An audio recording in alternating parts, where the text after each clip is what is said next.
Bismillahirrahmanirrahim. Assalamualaikum warahmatullahi wabarakatuh. Dulu ketika sahabat punya imam yang lama sekali kalau sholat, sehingga si sahabat yang satu yang petani ini mufarokoh itu memisahkan diri, kemudian imamnya diselip. Itu boleh memang dalam fikih. Kamu niat mufarokoh dulu. Mufarokoh itu niat bahwa kamu memutus hubungan dengan imam, kemudian meneruskan sholat sendiri. Singkat cerita dua orang ini berdebat, Mu'ad sama Ar-Ra'i yang penggembala ini. Kamu munafik, sholat kok meninggalkan imam. Terus yang satu bilang, kamu keterlaluan, sholatnya lama sekali. Singkat cerita dua orang ini lapor ke Rasulullah SAW. Uniknya Nabi itu membenarkan yang petani tadi. Kamu Mu'ad jadi masalah. Agama ini tidak boleh jadi problem. Kalau kamu ngimami orang, jangan lama-lama. Di situ ada ibu-ibu yang ditunggui anaknya yang sedang menyusu, banyak petani yang nunggu macam-macam. Kayak pegawai POM ya ditunggu shift temannya, pegawai Indomaret juga gitu, apalagi Grab mungkin ditunggu penumpangnya macam-macam. Sehingga kebaikannya teman-teman yang kerja serabutan begini juga bergantung kebaikan imam tadi. Kalau sholat itu tidak boleh lama-lama, apalagi wiridan, sholatnya aja nggak boleh lama-lama, apalagi wiridannya. Nah, kadang-kadang orang ngira kebaikan tuh nggak ada sempritnya, ada juga. Sholat tuh ya disemprit sama Nabi, kalau terlalu lama juga disalahkan, karena nanti agama ini menjadi apa?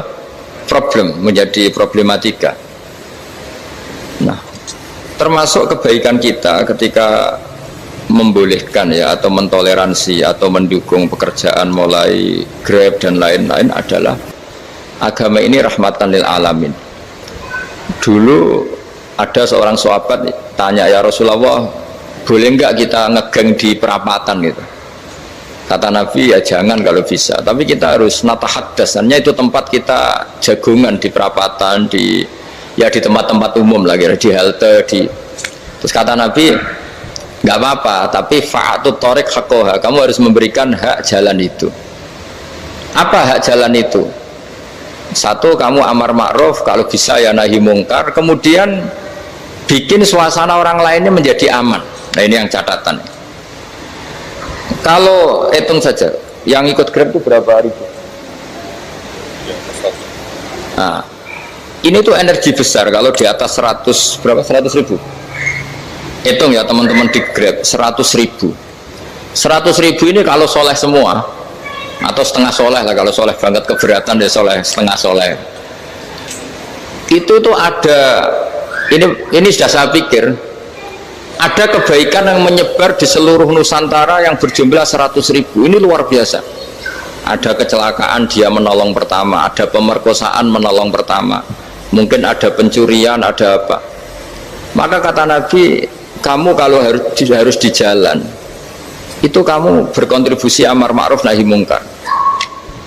Saya sering ke Jogja karena saya mulai 98 di Jogja, ya sering di terminal malam-malam.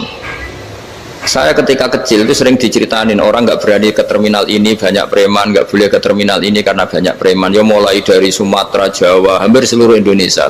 Kalau jam sekian sampai sekian sudah nggak berani karena banyak apa? Preman. Itu uniknya, preman-preman itu selain dulu ditangani tentara dan polisi, itu urusan negara ya kali itu, dan kita ngapresiasi. Itu hilangnya yang permanen itu bukan saja ditangani ABRI dan polisi, TNI dan polisi, tapi ditangani kultur. Banyak mulai orang soleh, santri dagangan di situ, ada ojek mangkal di situ, supir taksi mangkal di situ. Terus di sini orang-orang soleh yang menghalau ketika ada perempuan digoda atau perempuan dicopet atau apa. Terus lama-lama jadi kultur bahwa kebaikan ini dominan. Setelah kebaikan dominan ini otomatis menyingkir sedikit demi sedikit. Jadi selain negara ini harus melakukan sesuatu yang seharusnya, yaitu menjaga masyarakat dari kriminalitas, sebetulnya yang paling awet dan paling mudah dilakukan itu tadi, kebaikan harus menjadi kultur bersama. Sehingga kalau terminal kemudian ada mbak-mbak jilbaban yang dagang, terus pak-paknya soleh, ada musola yang hidup, ojeknya juga gitu, terus supir taksinya, lalu kebaikan ini menjadi nilai bersama. Saking jadi nilai bersama, ibu-ibu yang takut atas dirinya nggak ngojek kecuali Pak ini karena terkenal amanah, nggak naksi kecuali Pak ini karena terkenal amanah. Dan kita Indonesia itu ingin seperti itu, sehingga amanah ini menjadi nilai bersama dan otomatis menjadi keamanan bersama. Cara wong Jawa itu tego nitipno anake karena dijamin aman, tego nitipkan istrinya juga karena dijamin aman. Nah, kalau kebaikan ini juga menjadi satu nilai jual dan kita bisa mengawal secara serius, itu alhamdulillah betul. Nah, dimulai dari mana? Satu, mental kita takwa. Kedua, sistem sosial, bahwa kita terkoneksi oleh indukan ya, juga terkoneksi oleh kepolisian. Maksudnya karena kita terdaftar, kalau ada anak hilang kan tinggal ini yang bawa wahyu misalnya. Nah, jadi saya mohon, semohon-mohonnya, kebaikan ini harus jadi nilai bersama. Setelah terminal itu banyak orang baik, otomatis yang ini tuh menyingkir itu. Akhirnya apa? Nanti yang bos-bosnya toko itu ya hanya nitipkan sama orang soleh, yang mau nge-grab juga hanya titip sama yang soleh, begitu seterusnya, sehingga jadi siklus kebaikan yang bersama. Nah, ini yang dimaksud Quran, wa'tamiru bainakum bima'ruf. Iktimar itu namanya urusan bersama ya, saya ulang lagi ya. Jadi orang Arab kalau bilang iktimar itu urusan bersama, sehingga bahasa Arabnya konferensi besar itu kalau di NU disebut apa? Muktamar. Muktamar itu menjadikan urusan publik dirembuk, itu namanya apa? Muktamar. Nah, di antara kebaikan yang diinginkan Islam itu wa'tamiru bainakum bima'ruf. Urusan kebaikan ini menjadi urusan apa? Bersama. Ya, saya contoh itu kecil saja, itu mesti dikandani sama orang-orang tua, jangan di terminal ini sampai jam ini, jangan di perapatan ini ketika sudah jam begini. Tapi barokahnya orang soleh bertebaran di mana-mana itu. Yang tukang grab ya di mana-mana, yang penjaga toko ya banyak yang soleh, yang ngojek, yang macam. Sehingga di terminal itu nyari tempat sholat ya gampang, cari tempat duduk ya gampang, nyari orang amanah ya gampang. Bahkan lama-lama yang nggak amanah ini nggak laku. Dan ini yang kita inginkan. Dan ketika nggak laku, akhirnya dia kalau ingin laku harus amanah, atau ingin laku harus tobat. Nah, agama ini urusan bersama, sehingga Allah mengistilahkan wa'tamiru bainakum bima'ruf. Jadikan kebaikan ini urusan bersama.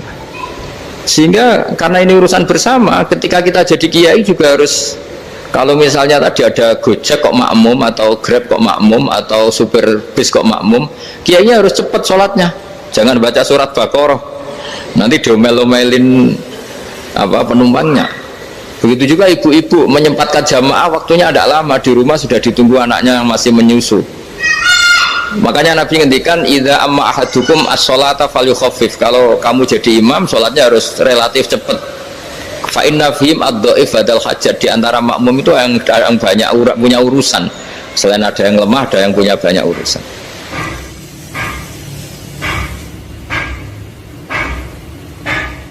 Nah, terus ketiga, masalah kekayaan hati. Kekayaan hati ini penting sekali, karena rata-rata teman di Grab itu kan miskin lah. Tapi jangan miskin sampai miskin hati itu. Bahwa kamu nyari nafkah itu sudah ibadah, berkelana di dunia Allah juga ibadah, menyaksikan macam-macamnya orang itu juga ibadah. Bahkan menambah khazanah ilmu. Di antara warisan ilmu yang kita dapatkan dari Rasulullah SAW, misalnya kamu jalan-jalan, punya kaki dua, punya tangan dua. Gara-gara jalan-jalan sering ngerti orang yang buntung. Alhamdulillah meskipun saya hanya Grab, masih punya kaki utuh. Terus ketemu orang buta ya gitu. Alhamdulillah ladzi afani mimma btalaka bih. Alhamdulillah saya terselamatkan dari seperti itu. Sehingga melihat orang maksiat juga gitu. Saya meskipun gini terselamatkan dari tempat maksiat, sehingga hidup itu tidak nelongso gitu. Ada nilai lebih yang kita punyai. Jadi di antara kebaikan Islam adalah orang disuruh ingat sisi nikmat. Nah, kalau nikmat itu sudah ada semua, kata Imam Ghazali, nikmat hidup. Kata Imam Ghazali, jika nggak ada kenikmatan yang Anda punyai, kamu datang ke kuburan. Disuruh datang ke kuburan. Dan kamu bilang begini, kenikmatan kembali ke dunia adalah kenikmatan yang diinginkan mulai yang mati zaman Nabi Adam sampai kiamat. Jadi kalau Fir'aun yang pernah jadi raja, Namrud, semuanya, bahkan orang-orang soleh sekalipun, kalau kamu tanya keinginan terbaiknya apa? Ingin kembali hidup untuk membenahi kesalahannya zaman hidup. Artinya apa? Kehidupan yang kita miliki sekarang adalah kenikmatan yang dirindukan mulai yang mati zaman Nabi Adam sampai kiamat. Maknanya apa? Kita punya kenikmatan yang luar biasa karena kenikmatan yang dirindukan oleh orang yang sudah mati mulai dulu sampai sekarang. Apapun masalah hidup Anda ini punya kenikmatan yang nggak tertandingi, yaitu namanya hidup. Barokahnya hidup itu kita bisa tobat. Setidaknya ingin tobat. Kalau nggak bisa tobat, ingin tobat. Makanya di Indonesia itu banyak nyuwun sewu, banyak maling yang anaknya itu soleh. Karena kalau ngandani anaknya tetap gini, wes le bapak tok sing lakoni kowe ojo. Bapak tok yang alami ini kamu jangan. Banyak di Indonesia orang nggak bisa baca Quran, anaknya hafid. Karena setiap bodoh itu tidak diwariskan. Wes le bapak tok sing bodoh kowe ojo bodoh. Mungkin teman-teman di Grab juga gitu, wes bapak tok cong sing nasib ngene kowe ojo. Jadi kebaikan begini itu akan terus-menerus diwariskan. Sehingga banyak orang tidak tamat SD anaknya dosen, nggak tamat SMP anaknya dekan. Karena setiap dari kita itu cita-cita kebaikannya menurun ke anak cucunya, keburukannya berhenti di dia. Cara wong Jawa itu bapak tok sing lakoni. Nah, di sini saya jelaskan tentang kekayaan rohani. Jadi saya mohon ketika Anda jalan-jalan nganter penumpang itu harus sering muji Allah Subhanahu wa taala. Ya, saya bacakan ayatnya, at-taibunal abidunal hamidun. Orang baik itu yang tobat, yang ahli ibadah. Di antara definisinya itu as-saihun, yang sering jalan-jalan. Siyaka itu jalan-jalan. Jadi orang paling bejo sak dunia itu sampai harus jalan-jalan ibadah dapat uang. Tapi syaratnya ibadah. Sekali tidak ibadah dapatnya masalah kan? Sering gonjekkan orang cantik terus ingat istrinya tidak cantik. Sering gonjekkan orang yang sopan, yang santun terus ingat andekan ini istri saya di rumah rewel gitu. Jadi kalau kamu tidak taat itu adanya penyesalan. Di lampu merah ada orang naik Ferrari, naik Alphard, sementara kamu di rumah hanya mobil butut, kadang malah tidak punya mobil. Jadi kekayaan rohani itu dimulai dari mana? Dimulai dari taat. Cara berpikir itu taat, bukan maksiat. Sekali Anda cara berpikir maksiat, maka adanya hanya penyesalan. Semakin pengalaman di luar, semakin penyesalan. Karena di luar sana banyak orang yang dapat nikmat yang lebih dari Anda. Tapi sekali Anda taat, kamu akan mensyukuri apa yang Anda miliki dan tidak pernah ingin sama yang dimiliki orang lain. Sehingga orang-orang yang sering pergi itu sama Allah dipuji. Jadi tidak ada nabi kecuali di antara ibadahnya itu jalan-jalan. Fasiru fil ardi. Sehingga semua nabi itu mesti pernah melakukan perjalanan internasional.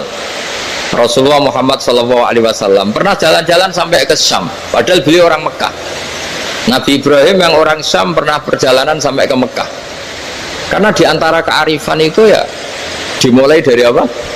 Jalan-jalan. Tadi kamu ngerti orang yang macam-macam. Makanya di antara kebaikan umatku kata Nabi itu siyahah fil ard, sering berkelana, tapi tentu untuk mengambil pelajaran. At-taibunal abidunal hamidun as-saihun. Nah, agama mensupport itu. Sehingga kata Nabi, jika ada orang kok sholat qobliyah, ba'diyah semuanya di masjid, sama Nabi ditegur, la taj'alu buyutakum kuburan, rumah kamu jangan jadikan kuburan, harus dapat jatah apa? Sholat. Kata ulama, kalau ada orang sering sholat di satu titik itu ditegur, kamu harus ganti titik yang lain supaya saksi bahwa kamu di bumi sholat itu banyak. Jadi kita ya punya nilai positif juga tentang apa, karena kita sering siyahah, kalau bahasa Arabnya itu sering keluyuran, saksi kita kebaikan juga banyak. Tapi pesan saya paling pokok tadi ya, jadikan komunitas kebaikan itu punya nilai jual. Syukur-syukur fid dunya hasanah wa fil akhirati hasanah. Ya kita bersyukurlah di Indonesia itu. Saya masih ingat kecil saya itu ya sekitar saya umur 15-14 tahun. Setiap mau pergi itu pesannya orang-orang yang sering pergi itu jangan masuk terminal jam ini, di perapatan ini, karena yang namanya preman itu dulu dominan. Sekarang Sampai jam 2 ada orang pakai jilbab, kadang ya orang pakai peci, yang nggak pakai peci pun ke musola sholat terus. Yes, pokoknya kebaikan itu jadi komoditas dan jadi nilai jual. Bahkan tadi misalnya ibu-ibu yang pergi malam itu kan mesti ada orang-orang yang jadi langganannya karena terkenal apa? Amanah. Yang dititipi anak juga pilih orang yang terkenal apa? Amanah.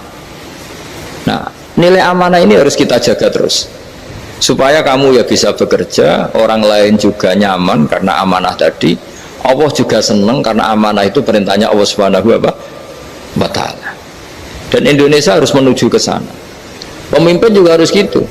Pemimpin bawaannya amanah, bawaannya apa, yang memilih dia juga senang karena nggak malu lah. Tapi kalau kita milih, ternyata kita pilih tahu-tahu ditangkap KPK, kan ya malu gitu. Dulu kita kampanye mati-matian, ternyata dia ditangkap KPK. Tapi kalau dia amanah kan ya senang. Sama kalau tukang Grab ketangkap satu karena penodaan atau karena pengkhianatan, yang malu juga semua karena kadang-kadang nanti digeneralisir seakan-akan semuanya seperti itu. Tapi dengan reputasi panjang nggak pernah terjadi apa-apa dalam Grab kan otomatis lainnya juga terangkat. Nah, ini yang dimaksud wa'tamiru bainakum bima'ruf. Jadikan kebaikan itu urusan bersama. Makanya andaikan negara itu sudah mengoptimalkan polisi, TNI untuk meringkus preman, oke, itu baik. Tapi ya lebih awet lagi kalau itu ditopang masyarakat. Karena yang nggak amanah terkucilkan, terus akhirnya Grabnya nggak laku, akhirnya dia dipecat, akhirnya kan yang maksiat hilang, yang kriminal hilang, yang ada hanya Grab yang baik. Begitu juga di dunia apapun. Itu yang dimaksud wa'tamiru bainakum bima'ruf. Jadikan kebaikan ini urusan bersama. Nah, karena kita baik, otomatis jadi teladan yang baik bagi anak kita, istri kita, tetangga kita. Dan karena kita baik, maka terhormat. Sehingga orang melihat Grab itu simpatik, respect, karena reputasinya baik. Nah, karena orang respect tidak dicibir. Barokahnya tidak dicibir, tidak mangkel. Barokahnya tidak mangkel, tidak saling ejek, bahkan tidak saling bunuh. Coba kalau kita jelek, dicibir orang, kita dalam keadaan mabuk, tidak terkontrol, bunuh. Jadi efek dari maksiat itu begitu buruknya. Sehingga penelitian itu mengatakan kebanyakan kecelakaan ya pemicu utamanya rata-rata ya nyupir dalam keadaan mabuk. Beberapa nyuwun sewu kasus-kasus kriminal rata-rata ya dipicu oleh hal-hal seperti itu. Makanya meskipun di luar saya tolong hindari narkoba, hindari hal-hal yang maksiat supaya pekerjaan Anda ini barokah.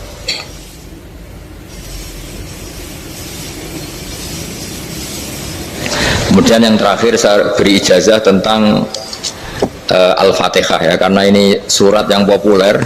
Kalau saya ijazahi Quran 30 juz pasti sampean nggak hafal. Nah, atau ijazah surat Baqarah, kalau mau Baqarah mau. Ijazahi surat Baqarah mau 2 juz setengah. Mau Mas Asep? Ya Fatihah aja yang gampang ya. Nah, ya kulhu Fatihah ini paket ringan ini. Tapi pahalanya apa? Besar. Ini beda ya, artinya selama ini mungkin Anda baca tapi monoton ya. Tapi ini saya bacakan teks aslinya tentang istilahnya itu mazaya itu kelebihannya Fatihah.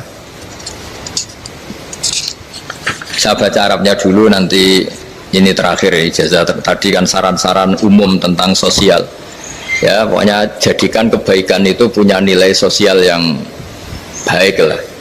Jadi nanti orang yang nggak amanah nggak laku ya, calon bupati, gubernur, presiden yang nggak amanah juga nggak laku. Begitu juga kiai yang tidak amanah juga nggak laku, suami yang nggak amanah juga nggak laku, istri yang nggak amanah juga. Sehingga kebaikan ini jadi nilai sosial yang dalam tanda kutip sudah keniscayaan. Yang diinginkan Allah itu seperti itu, bukan kebaikan yang dipaksakan karena kekuatan negara. Maksudnya kalau bisa kebaikan itu tidak usah dipaksakan. Memang sudah satu kebutuhan. Kayak cerita-cerita di negara maju itu, bahkan apapun jatuh itu nggak ada yang ngambil apa itu. Makanya gambarannya Mekah Medina kan gitu kan, barang jatuh nggak ada yang berani ngambil itu, saking sudah jadi sistem. Sehingga banyak negara di Eropa itu yang sampai nggak punya tentara, nggak punya polisi karena kebaikan sudah.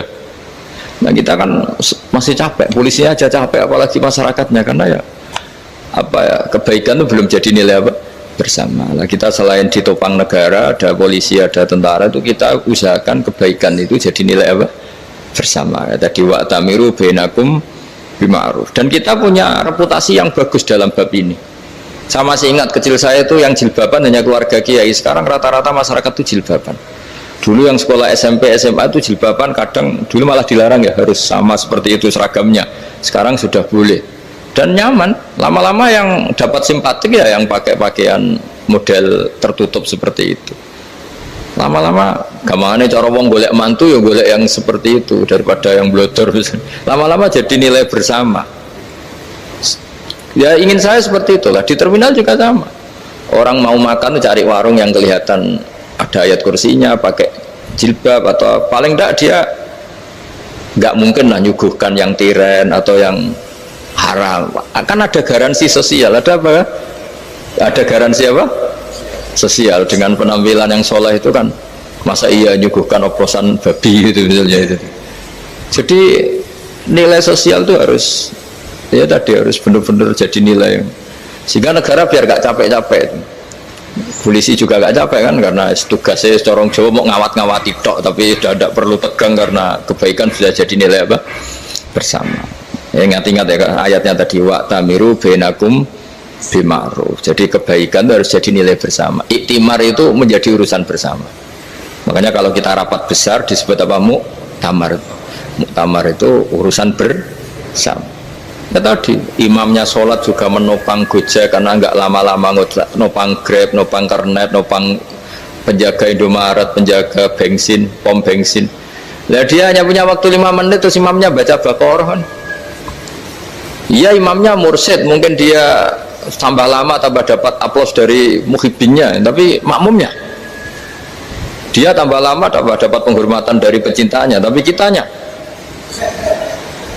wah khusyuk wali kan, dia dapat status naik lah. Kita yang sudah tidak ikut jadi wali diganggu apa pekerjaannya. Kalau ada imam seperti itu sampai mufarokoh saja, niat ya Allah sampai sini saja saya makmum orang itu, silakan orang itu punya urusan sendiri dengan jenengan, ya sudah, atau salib saja apa ya, itu boleh. Kalau dalam fikih namanya apa mufarokoh.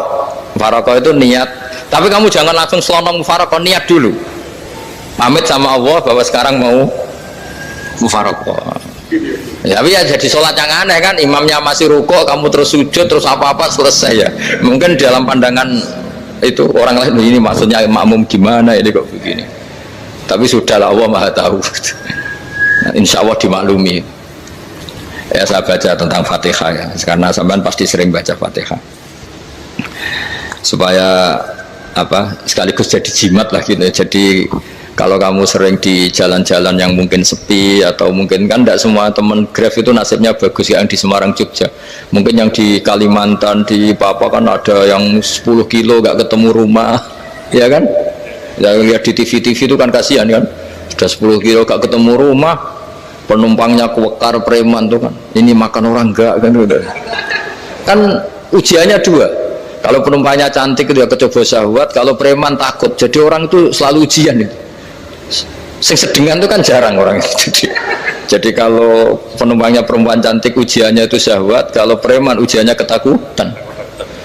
Kalau orang yang lemah bawa uang ujiannya kamu ingin garong. Jadi hidup itu memang semuanya ujian. Liyabluwakum ayyukum ahsanu amala. Makanya saya sering ditanya oleh teman-teman, Gus, nah ujiannya kenal wong wedok elek piye? Sama, kenal wong ayu ujiannya syahwat, kenal wong elek ujiannya ngenyek, itu sama-sama dosa.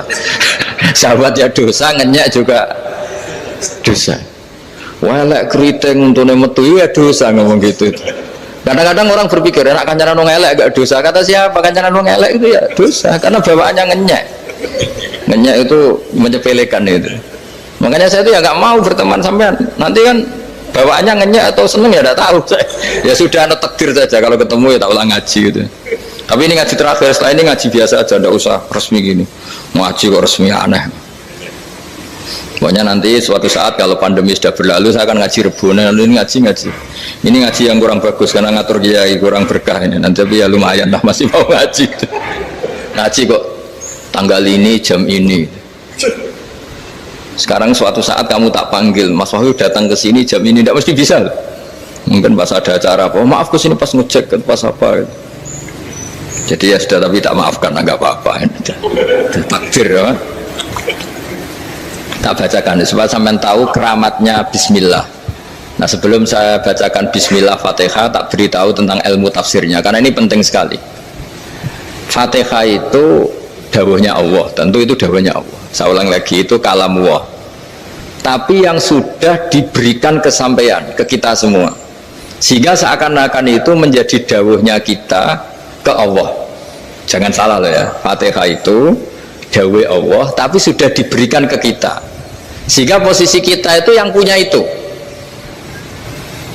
Nah, kenapa ini perlu dijelaskan? Karena nanti ada kalimat iyyaka na'budu wa iyyaka nasta'in. Kalau itu masih kalam Allah, berarti Allah ngomong ke kamu, ngendikan ke kamu, kepadamu aku menyembah. Masa Allah menyembah kamu? Nah, sehingga ilmu tafsir itu menyelesaikan itu dulu ya. Saya ulang lagi ya, sebelum sampean sering baca Fatihah, aku yakin ya sering baca, tapi barokahnya tidak paham itu tidak pernah janggal. Enggak paham itu ya penting supaya tidak iskal, tidak janggal. Sebetulnya di kalimat itu ada yang janggal. Kalau Fatihah itu kalimatnya Allah atau kalam Allah, bagaimana dengan kata-kata iyyaka na'budu? Masa Allah ngendikan ke kita, kepadamu kami menyembah? Masa Allah menyembah kita? Maka penyelesaiannya secara ilmu tafsir gimana? Semua ulama mengatakan, bukan satu dua, semuanya mengatakan di Fatihah itu semuanya diberi kawalan kalimat. Saya ulang lagi ya, di Fatihah itu semuanya diberi awalan kalimat qulu, katakan wahai hambaku begini ya, katakan wahai hambaku begini. Nah, begini ini pelajaran dari Allah yang sudah diberikan ke kita. Terus kita mengatakan bismillahirrahmanirrahim, alhamdulillahirabbil, termasuk kita mengatakan iyyaka na'budu wa iyyaka nasta'in. Jangan bayangkan Allah ngendikan ke kita. Kalau Allah ngendikan kita berarti gini, hei Wahyu, ihdinas siratal mustaqim, tunjukkan saya jalan yang benar. Nah, nanti kamu terus, ya Allah, Anda aja minta tolong saya minta tolong siapa kan, jadi panjang kan. Ya, saya ulang lagi ya, jadi itu di ulumul Quran diterangkan gimana sebelum baca Fatihah ya. Fatihah itu kalamullah, ngendikannya Allah, tapi yang sudah diajarkan ke kita dan sudah milik kita, sehingga kalimat itu menjadi milik kita. Tapi ya kalamullah, tetap kalamullah, tapi sudah menjadi milik kita. Udah paham ya? Ya pinter nah. Ya, karena kalau tanpa penjelasan seperti ini, Anda akan iskal. Bagaimana Allah, iskal itu janggal. Bagaimana Allah mengatakan iya karena butuh? Kan jadi aneh ya? Ya, jadi tak jelaskan secara ilmiah ya. Jadi kata ulama-ulama tafsir, ayat-ayat Quran seperti ini sebetulnya dimulai dari qulu apa? Meskipun nggak dilafatkan. Itu kan sama dengan qul huwallahu ahad Muhammad, katakan kalau Tuhan itu satu. Ya, namanya Quran itu kan kalam Allah, membina nabinya, membina umatnya. Makanya dikatakan atau enggak, di sini tersembunyi kata qulu, katakan. Ya. Jadi ya ibarat apa itu? Kamu ngajari anak kamu lah, le panggil jenengan bapak kulo. Itu maksudnya anak itu, kalimat itu kalimat kamu, tapi kamu ajarkan ke anak kamu. Terus anak kamu bilang, Pak jenengan bapak kulo. Nah, ketika kamu mengatakan jenengan, bukan kamu mengatakan jenengan anakku, berarti anakmu itu bapakmu, kan lucu kan? Anak kamu ajari jenengan bapak kulo, kamu engkau bapak saya. Terus anak kamu mengulang, jenengan atau kamu bapak saya.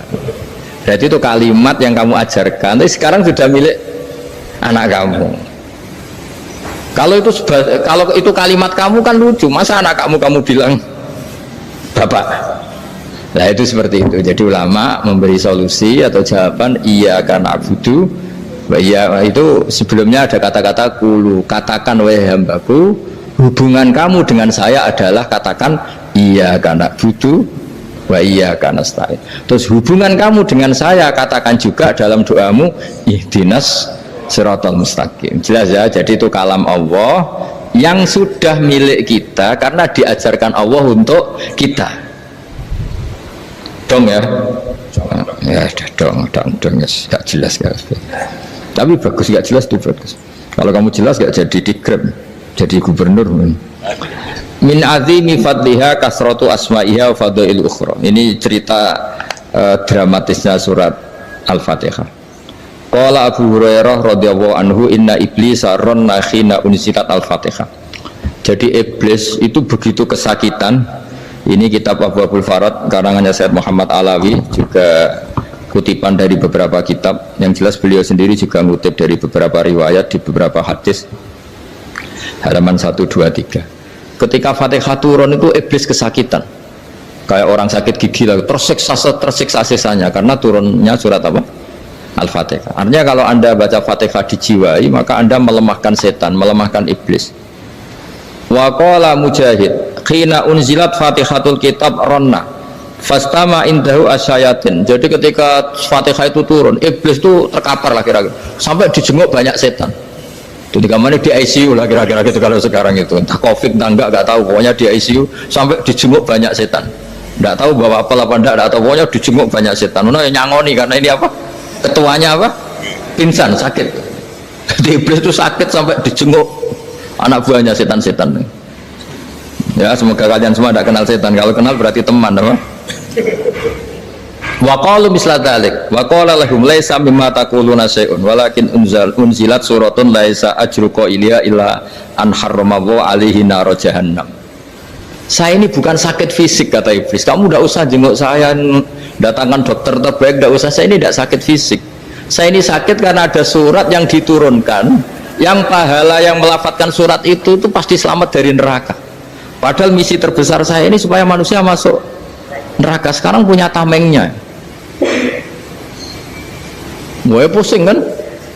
Ya seperti orang lah, goda sampean ternyata sampean setia, itu kan pusing. Nah ternyata tidak setia, itu yang akhirnya ribet kan itu. Jadi iblis itu cita-cita terbesarnya kan semua orang itu masuk neraka. Nah sekarang turun satu surat yang gara-gara surat itu siapapun yang baca dijamin selamat dari neraka. Jadi walakin unzilat suratun laisa ajru qailiha illa an harramahu alaihi nar jahannam. Karena jadi dia shock lah, kalau orang di Jawa itu bilang shock. Aduh, sial nasib saya ini umat nggak bisa saya goda lagi karena punya tamengnya tadi punya. Qad batala kaidukum wa makrukum. Rekayasa kalian sekarang itu tidak ada gunanya semua. Nah, ini alhamdulillah di Indonesia kelihatan kan banyak yang miskin, banyak yang susah. Tapi selagi mereka masih sholat, tuh keinginan mencari halal itu masih tinggi. Kayak apa kita di tengah kota, jauh dari anak istri, jauh dari tetangga. Biasanya kalau orang jauh dari anak istri, tetangga kan sakar PDW. Tapi yang soleh masih banyak, sudah jauh dari keluarga tetap lurus. Loh, kalau yang dekat lurus kan wajar, konangan wong akeh kan. Ini sudah jauh masih lurus. Nah ini nggak lepas dari barokahnya surat apa? Surat Fatihah tadi. Jadi karena ada surat yang menjamin pelafalnya atau qailiha terbebas dari api neraka. Wa qalat as-sayatinu lahu is ayyusa'in ta'muruna ya maulana. Faqala lahum idhabu wajtahidu hatta tukhfilu qulubahum hatta la yaqulu hadhihi surah. Lalu kita gimana? Jari para setan begitu. Lalu kita gimana? Terus kata iblis, sudah bikin mereka lupa sehingga tidak baca lagi. Selagi masih baca kita pasti keok. Jadi kalau sampean sudah jarang baca Fatihah itu berarti sudah bagian dari kemenangan apa? Iblis. Jadi kalau sampean sudah jarang baca Fatihah itu berarti bagian dari kekalahan Anda, kemenangan iblis. Masih sering baca? Alhamdulillah. Berapa kali? Kali sholat. Dan sama lagi? Ya, kalau ngajarin itu juga saya juga. Kok 5 kali tok itu? Berarti pas sholat fardu tok itu? Enggak 5 kali itu, mendingan itu 17. Kamu itu ngitungnya jangan 5 ini. 5 waktu saja. 5 waktu itu berarti lumayan kan? Berapa? 17 ya? Ya. 17 ya?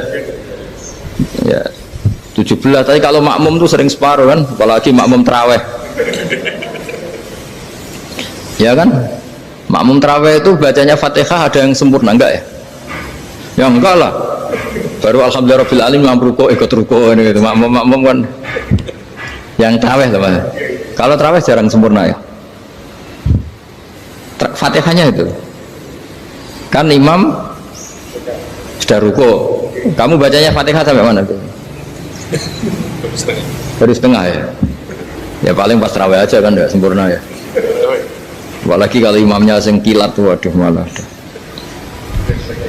Nah ketika Fatihah itu sebegitu keramatnya, sebegitu topnya, itu setan rapat, singkat cerita itu yang tadi dipimpin oleh iblis yang sedang terkapar apa? Terus tali obatnya nggak ada, cuma dia shock karena ada surat yang turun yang melafatkan itu pasti selamat dari apa? Neraka. Nah ini gimana saran Anda? Terus sarannya adalah bikin orang-orang itu lupa, tidak baca Fatihah. Nah ini rapatnya iblis. Idzabu wajtahidu hatta tufilu qulubahum hatta la yaqulu hadhihi surah kala yuksiru qira'ataha wa la yakunu lahum ajrun wa thawabun bal yakunu lahum adzabun wa iqabun.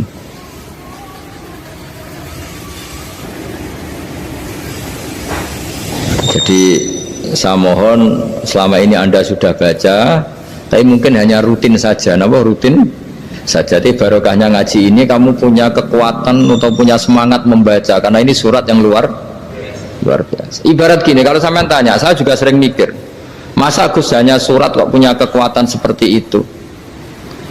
Di dunia ini kata Allah, mulai Nabi Adam sampai kiamat, nggak ada yang bisa menandingi kekuatan kalimah. Kalimah itu kata-kata, nggak ada yang bisa menandingi kata-kata. Misalnya Anda nge-grab berangkat, istri cuek, berangkat cuek, itu beda dengan ketika meskipun satu kalimat, wes Pak, muga-muga dilindungi pangeran, mungkin jenengan selamat, itu menjadi teduh dan semangatnya luar biasa karena kayak mendapat support. Jadi kira-kira kalimat itu hubungannya kita dengan Allah. Fatihah itu seperti itu. Kamu melafadzkan satu kata-kata yang dibenarkan langit bumi, dibenarkan aras, dibenarkan malaikat, dibenarkan semua penghuni di dunia ini. Sehingga itu efeknya luar biasa. Itu seperti gini ya, kamu cerai sama istri, terus nikah lagi katut babon. 10 tahun anak kamu dididik, ibunya benci kamu, dan memang Anda layak dibenci. Dan sampai nggak pernah manggil kamu Pak. Suatu saat kamu tentu rindu kan, ingin dipanggil bapak oleh anak kamu. Suatu saat anak ini manggil kamu Pak E. Itu senengnya bukan main, hanya sebuah kata-kata. Makanya kadang-kadang orang itu tanya sama kiai, ijazah lafadz ini gunanya apa sih? Itu ijazah-ijazah itu untaian kata-kata, yang kata-kata ini dibenarkan langit dan bumi dan aras dan para malaikat, sehingga efeknya itu luar. Nah ibarat seperti itulah, kamu melafadzkan Fatihah itu melafadzkan kata-kata yang dibenarkan Allah dan Rasul dan semua malaikat, semua penghuni langit, maka ini efeknya pasti luar. Nah di sini lah orang-orang dulu itu tahu keramatnya itu, sehingga ketika melawan Belanda, melawan Jepang dulu itu kalimat-kalimat itu menjadi mantra yang luar biasa. Doa lah, doa yang luar biasa. Tapi di era modern karena orang sudah tidak ngerti itu, dianggap itu mantra, jimat, khurafat, bid'ah, waduh ribet meneh malah. Sebetulnya tidak seperti itu. Memang kata-kata ini kekuatannya luar biasa. Sama kesakitan hati kamu juga karena itu. Wis ngojek wangilan ya. Lha Pak di bojo kok kowe gagah tok kere. Wah, iku seling terus mesti.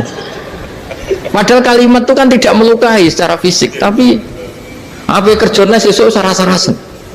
Karena terus dengan pengadilan seperti itu kan, ngapain kerja demi perempuan yang seperti ini? Lagi-lagi kata-kata ini luar.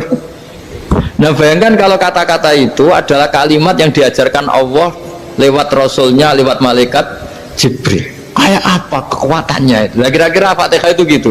Kalimat yang baik, kalimat thayyibah diajarkan oleh Allah dan Rasul. Kayak apa kira-kira kekuatannya? Pasti luar biasa. Wong support yang dikatakan istri kita, anak kita aja luar biasa, apalagi ini support yang diajarkan Allah dan Rasul. Ya makanya saya mohon kalau baca Fatihah, baca kalimat-kalimat thayyibah ketika sholat itu dijiwai. Ya misalnya Rabbana lakal hamdu mil'us samawati wa mil'ul ardi wa mil'u ma syi'ta min syai'im. Engkau zat yang layak dipuji, dan pujian ini memenuhi langit dan bumi. Karena kita tahu nggak ada sejengkal di alam raya ini kecuali di situ ada rahmat Allah.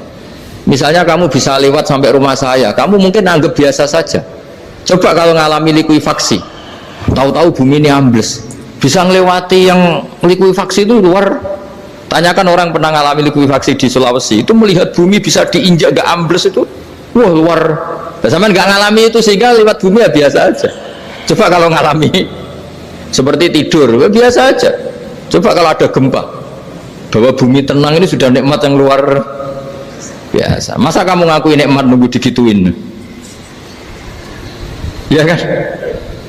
Nah, makanya baca Fatihah dijiwai lah bahwa ini kalimat yang luar biasa. Nah, saya teruskan ya. Warwa Muslimun fi sahihihi an Ibnu Abbas radhiyallahu anhuma annahu qala bainama Jibril alaihi salam qaidun dan Nabi itsami anaqidan min fawqih farafa ra'sahu faqala hadza babun minas sama futihal yawma lam yuftah qaddu ilal yaum fanazala minhu malakun faqala hadza malakun nazala ilal ardi wa lam yanzil qaddu ilal yauma fasallim waqal absyir binuraini qad uti tahuma lam yu'tahuma nabiyyun qablak Fatihatul kitab wa khawatimu suratil baqarah. Jadi suatu saat Jibril ini jagungan kira-kira gitu sama Rasulullah, tahu-tahu langit itu gemuruh. Langit gemuruh, kata Jibril, terus semuanya ngangkat kepala ke langit. Ini pintu langit baru ini dibuka, yang sebelumnya tidak pernah dibuka seperti ini. Turunlah malaikat, yang malaikat ini pun malaikat spesial, yang nggak malaikat murahan lah kira-kira gitu, yang nggak pernah turun ke bumi kecuali juga saat itu, dengan penyambutan yang luar biasa, dengan semuanya tidak pernah terjadi, hanya karena bahas surat Fatihah. Jadi ini surat yang luar biasa, pengawalannya lewat malaikat yang spesial, nggak pernah turun di bumi kecuali saat itu, penyambutannya juga nggak pernah seperti itu, baru seperti itu. Jadi semuanya itu spesial. Nah, kenapa ini spesial? Karena di situ ada isi puja-puji kepada Allah Subhanahu wa ta'ala. Ada ikrar kita, alhamdulillah rabbil alamin ar-rahmanir rahim. Ikrar ini penting. Kalau contoh paling gampang gitulah, kamu punya istri selama ini cerewet, terus suatu saat ngomong, Pak, tak angen-angen rawono wong lanang koyo sampeyan. Wah, itu langsung tidak ada lelaki sebaik engkau. Itu sama senengnya, masya Allah, karena ada ikrar dari seorang istri ke kamu. Nah, bayangkan kalau ikrar kita sebagai hamba diakui oleh Allah Subhanahu, maka ikrar ini akan dicatat sebagai kebaikan kita yang kita panen nanti di akhirat, karena ada ikrar. Kita ikrar bahwa alhamdulillah rabbil alamin, kita ikrar ar-rahmanir rahim, kita ikrar maliki yaumiddin, kita ikrar iyyaka na'budu wa iyyaka nasta'in. Sampean misalnya jadi orang Indonesia, ketemu orang Indonesia yang makmur di Jerman, terus lupa Indonesia. Kamu orang Indonesia? Enggak, saya enggak orang Indonesia. Mangkel gak kira-kira? Mangkel. Karena salah ikrar kan gitu. Ya, jadi saya mohon jangan anggap kalimat itu hal yang biasa, tapi luar biasa. Nggih, ngoten mawon. Assalamualaikum warahmatullahi wabarakatuh.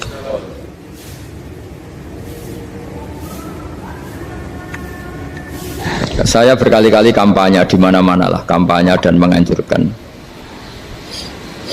Di antara catatan dalam Suhufi Ibrahim wa Musa kan ada kan di Quran itu yang dinamakan lampiran-lampiran wasiatnya Nabi Ibrahim dan Nabi apa? Musa. Itu di antara catatannya begini, orang yang punya akal itu adalah orang yang bisa menikmati sesuatu yang baik.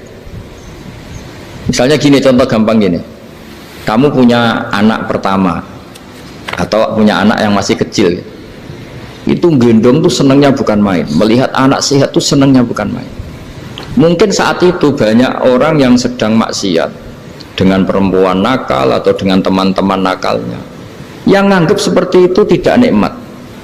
Tapi andaikan ini ditimbang ya ditimbang, yang maksiat betulan misalnya paling ukuran bahagianya itu 70%. Tapi yang ini, yang nimang anak baru lahir atau masih kecil, corong Jawa ngeloni anak, bisa saja bahagianya itu sampai 100%. Artinya selama ini kesalahan kita adalah nganggap maksiat itu pasti menyenangkan dan taat itu tidak menyenangkan. Makanya saya berkali-kali fatwa, untuk melawan kenikmatan maksiat, orang harus terbiasa menikmati taat, menikmati kebaikan. Jangan kira kita nimang istri nikmat, nimang anak nikmat, ketemu teman yang lama tidak ketemu juga nikmat. Artinya kita akan melewati berjam-jam untuk jagungan sama teman, sama anak, sama istri. dan itu harus kamu nikmati supaya mengganti tidak berkebutuhan nikmat yang lewat jalur maksiat. Jadi saya mohon sarana-sarana yang menyenangkan itu, yang taat itu kita maksimalkan. Makanya bapak saya tuh sering pesen, kowe nak ngaji sing guyon, sing seneng. Nanti wong maksiat tuh karena cari kesenangan. Coba kalau kesenangan itu sudah didapatkan saat taat, maka tidak butuh lagi kesenangan yang berbentuk maksiat. Makanya orang-orang wali dulu kalau sudah sholat itu gak bisa berhenti karena merasa nikmat. Makanya Nabi pernah ngendikan wa qurratu aini fi sholat, nyaman saya itu kalau sedang sholat. Itu tadi. Bayangkan kalau besok itu pasti mati. Makanya latihannya harus gitu. Bayangkan besok itu pasti mati. Berarti itu hari terakhir kamu. Ya, hari dengan merasa hari terakhir itu kalau kamu maksiat kan malu. Waduh, saya mati pas. Makanya sholli sholata muwaddiin, kamu sholat seakan-akan itu sholat terakhir. Dan bayangkan akhirat itu wa'mal li akhiratika ka'annaka tamutu, dan bayangkan akhirat itu besok kamu mati. Sehingga ketemu istri ya seneng karena ini pertemuan terakhir, ketemu anak ya seneng ini pertemuan terakhir, sholat juga tenanan karena ini sholat terakhir. Sehingga kalau mau maksiat tuh takut, jangan-jangan ini kehidupan saya terakhir kok tak pakai seperti ini. Nah, jadi diantara resepnya itu apa tadi? Nganggep ya ibadah itu menyenangkan. Nah, gitu. Pinter.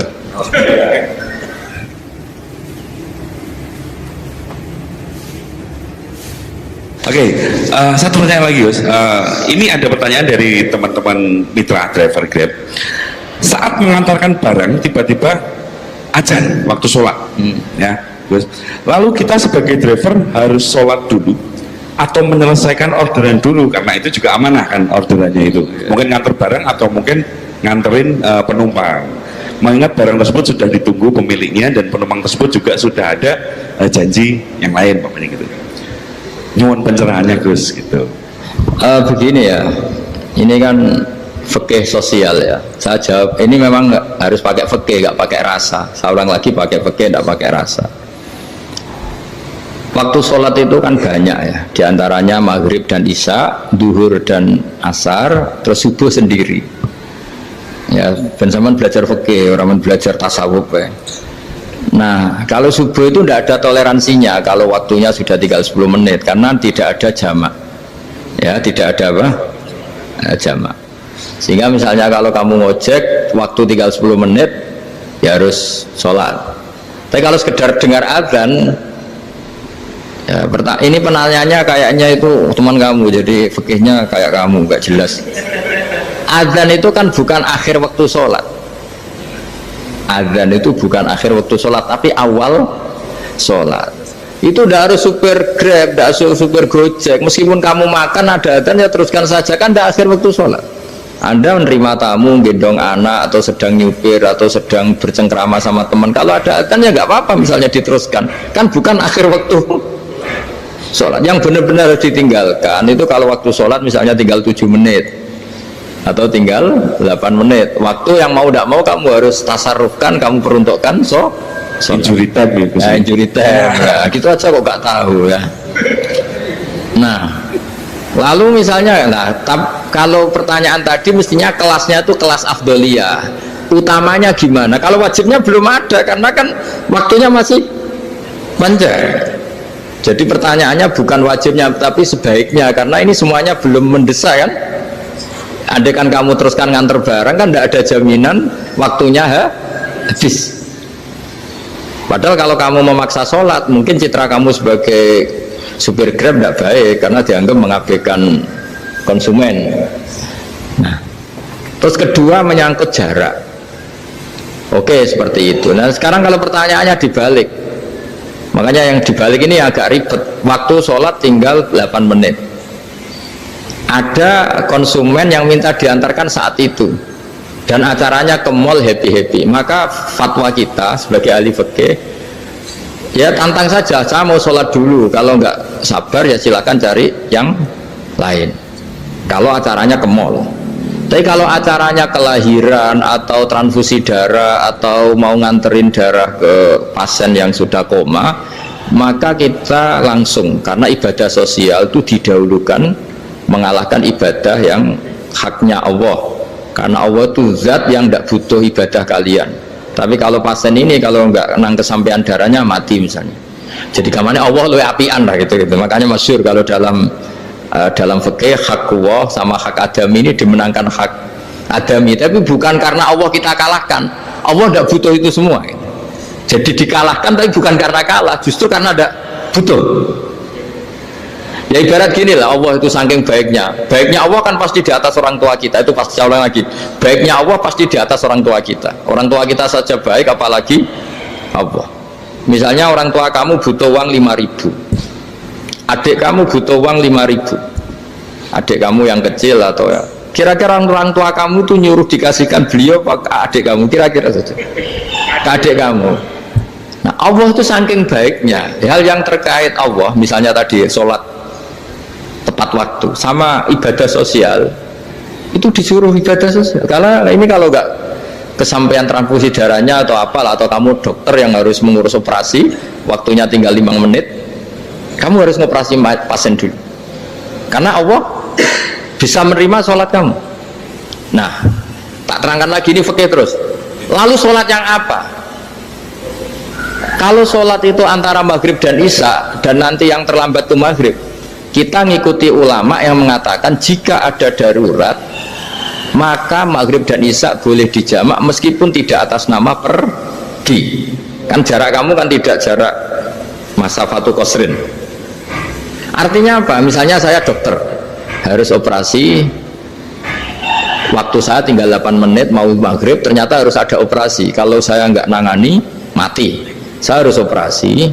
Dan nanti waktu saya maghrib habis itu tidak harus dikatakan qadha atau yang mengeluarkan maghrib dari waktunya. Bisa saja menurut ulama dianggap boleh dijamak takhir dengan isya karena kondisinya masih waktu jam'in. Begitu juga zuhur dengan asar. Tapi kalau waktunya itu asar tinggal 8 menit kemudian harus ada operasi, ya kita operasi. Waktu asar kita mundur sampai maghrib, namanya qadha yang dimaafkan Allah. Ya namanya tetap qadha karena asar gak bisa dijamak dengan maghrib. Jadi ini fikih ya. Jadi jawabnya harus jelimet. Jadi saya ulang lagi ya. Tadi kan pertanyaannya dengar adzan. Kalau adzan kan waktunya masih panjang. Apalagi misalnya maghrib kan waktunya kan taruh saja ada waktu 1/4 jam. Ternyata andekan kamu antar hanya butuh waktu 7 menit, kan nggak ngefek sama saya nyanda lah. Nah, nyanda gitu.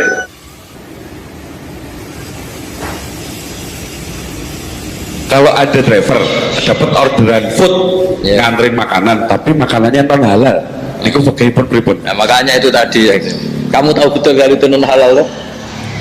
Kalau itu sudah tahu pasti non halal, ya, daging Tyrannosaurus nonton mungkin. Ya, makanya tadi itu memang PR kita di semua profesi. Saya ulang lagi, itu PR kita di semua profesi. Jadi ya itu makanya pentingnya istighfar tuh di situ tuh sudah kita sebagai ulama menghalalkan tidak mungkin, mengharamkan kamu juga demo. Ini pekerjaan Gus. Tapi yang jelas itu tidak bisa dihindari. Ya sama lah seperti orang di bis itu.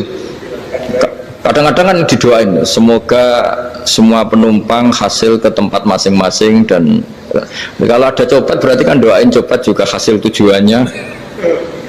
Jadi di semua profesi itu resikonya. Makanya tadi saya bicara tentang fikih. Kaidah umumnya menolong maksiat itu bagian dari maksiat, menolong taat itu bagian dari taat. Mau tidak mau harus ada hukumnya. Setidaknya barokahnya tahu hukum. Kalau kita salah belum istighfar gitu, sudah salah nggak merasa salah itu. Jadi barokahnya tahu hukum itu paling enggak kan kita ya istighfar lah.